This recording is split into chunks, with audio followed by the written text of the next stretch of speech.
Muy buenos días, queridos hermanos. Dios les bendiga grandemente a cada uno de ustedes.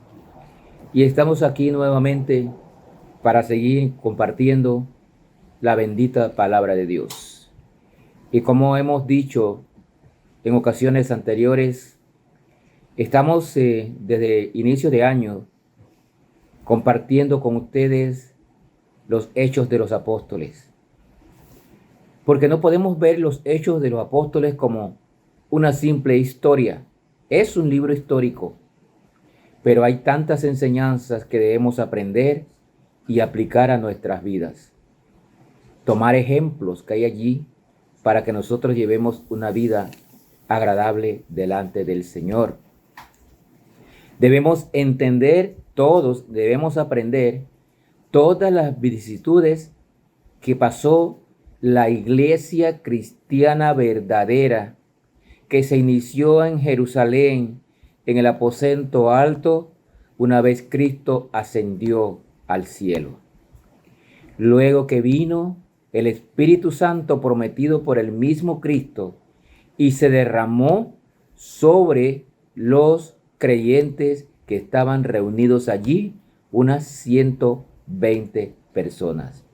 Este fue el inicio de la iglesia cristiana, los creyentes en Cristo, que inicialmente fueron judíos, pero a través de todas las enseñanzas que estamos viendo, luego se fueron agregando los gentiles. Y Pablo, en su conversión en el capítulo 9 de Hechos, fue elegido por Dios para llevar el evangelio a los gentiles a través de sus 4 viajes misioneros. Es muy importante que tengamos muy claro esto, ya que muchas enseñanzas falsas hay por allí, inclusive pregonando que la iglesia cristiana nació en Roma. No, en Roma nació una iglesia cristiana a la cual Pablo un día viajó en calidad de preso. Pero la iglesia cristiana comenzó en Jerusalén. Y luego que fue esparcida por persecuciones, la muerte de Esteban se proyectó en diferentes lugares, comenzando en Jerusalén, en Antioquía, en Samaria, y como dice allí, hasta lo último de la tierra. Los apóstoles predicando la palabra de Dios, haciendo señales y prodigios que le eran permitidos por el mismo Dios en ese tiempo, para que la gente creyesen, porque en ese tiempo no contaban con las escrituras que tenemos hoy. Así que hoy llegamos al capítulo 19, ya en el tercer viaje misionero de Pablo. Y vamos a leer los primeros 8 versículos para compartir unos comentarios de unas enseñanzas que hay aquí para todos nosotros. Dice la palabra de Dios, Hechos 19, versículo 1 al 8. Aconteció que, entre tanto que Apolos estaba en Corinto, Pablo, después de recorrer las regiones superiores, vino a Éfeso y hallando a ciertos discípulos les dijo: ¿recibisteis el Espíritu Santo cuando creísteis? Y ellos le dijeron: ni siquiera hemos oído si hay Espíritu Santo. Entonces dijo: ¿en qué pues fuisteis bautizados? Ellos dijeron: en el bautismo de Juan. Dijo Pablo: Juan bautizó con el bautismo de arrepentimiento, diciendo al pueblo que creyese en aquel que vendría después de él, esto es, en Jesús el Cristo. Cuando oyeron esto, fueron bautizados en el nombre del Señor Jesús. Y habiéndoles impuesto Pablo las manos, vino sobre ellos el Espíritu Santo, y hablaban en lenguas y profetizaban. Eran por todos unos 12 hombres. Y entrando Pablo en la sinagoga, habló con denuedo por espacio de 3 meses, discutiendo y persuadiendo acerca del reino de Dios. Vamos a dejar la lectura hasta este momento. Qué grandes cosas estaban sucediendo aquí y qué mensaje lo que podemos compartir con ustedes en esta mañana. Recordemos la última lección que Pablo estaba en Corinto. Allí dejó la iglesia y regresó más bien a Jerusalén. Y ahora de Jerusalén desde Antioquía, emprende su tercer viaje misionero. Pablo permaneció allí en Éfeso, porque fue a Éfeso después de recorrer y confirmar a los creyentes. Permaneció más de 2 años en Éfeso y desde allí Pablo escribió la primera carta a los Corintios para enfocar diferentes problemas que enfrentaban los hermanos de la iglesia de Corinto, y les recomiendo leer Primera y Segunda de Corintios para que usted pueda entender lo que estaba pasando allí. Pero aquí se nos habla de un grupo de creyentes que no conocían del Espíritu Santo. Y esto debe llamarnos la atención, porque el Espíritu Santo viene a una persona cuando acepta a Cristo como su Salvador personal por fe. El bautismo de Juan, en el cual ellos dice que fueron bautizados, fue una señal de arrepentimiento de pecado solamente. Pero el bautismo de Juan no era un indicio de una nueva vida en Cristo. Recordemos que Juan el Bautista bautizaba a muchos, venía por delante de Jesucristo, bautizando a muchas personas como una muestra de arrepentimiento de pecados. Estos creyentes de Éfeso necesitaban más información en cuanto al mensaje y ministerio de Jesucristo. No conocían mucho. Ellos creían en Jesús o creyeron en Jesús como el Mesías, pero no entendían el significado de la muerte y resurrección de Cristo. Así que estos creyentes estaban incompletos. Les faltaba información.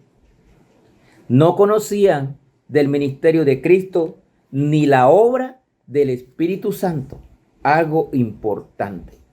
El Consolador prometido por nuestro Señor Jesucristo.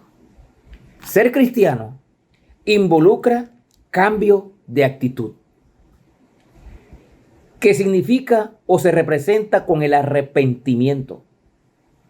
Un arrepentimiento genuino nos lleva a cambiar de actitud y a tener un estilo de vida diferente. Volverse a Cristo por fe es lo que es un verdadero creyente. Se arrepienten y se vuelven a Cristo por fe. Estos creyentes estaban incompletos.